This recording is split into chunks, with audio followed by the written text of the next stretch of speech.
मैले ओट्स बनाउन लाएको छु है बच्चाहरूको लागि एकदम राम्रो ओट्स भनेको रोल्ड ओट्स हो।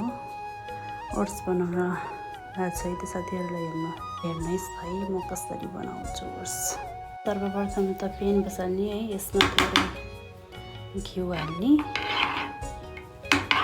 घिउ हालेपछि अहिले देखाएको रोल्ड ओट्स यो ओट्स हाल्ने।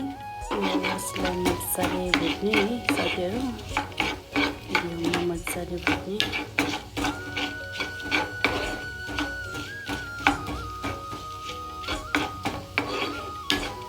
भुटिसकेपछि यसमा थोरै पानी हालेपछि यसलाई मजाले पाक्न दिने साथीहरू। 1 वर्षको बच्चा हुनुहुन्छ भने दुध हालेर पकाउँदा नि हुन्छ है। हाम्रो नानी 6 महिना बल्ल प्लस भइसक्यो। यसरी पाक्छ। अनि अब स्वाद अनुसार यो खजुर हालिदिने। खजुर हालेपछि अलि मिठो हुन्छ, बच्चाहरूले खान्छन्। यसरी खजुरले मजाले पाकेपछि स्वाद मिठो हुन्छ र बच्चाले राम्रोसँग मजाले खान्छन् साथीहरू। कस्तो मजाले पाकेछ है, राम्रो भएर पाकेछ। अब मैले यसमा थोरै फर्मुला मिल्क एड गर्छु।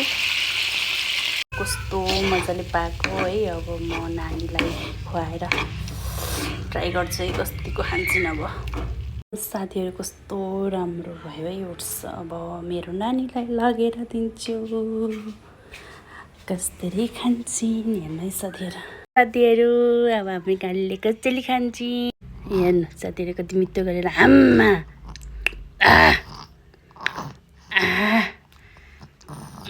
कति मिठो गरेर खानुहुन्छ। कति मिठो गरेर खानुभयो हाम्रो नानीले।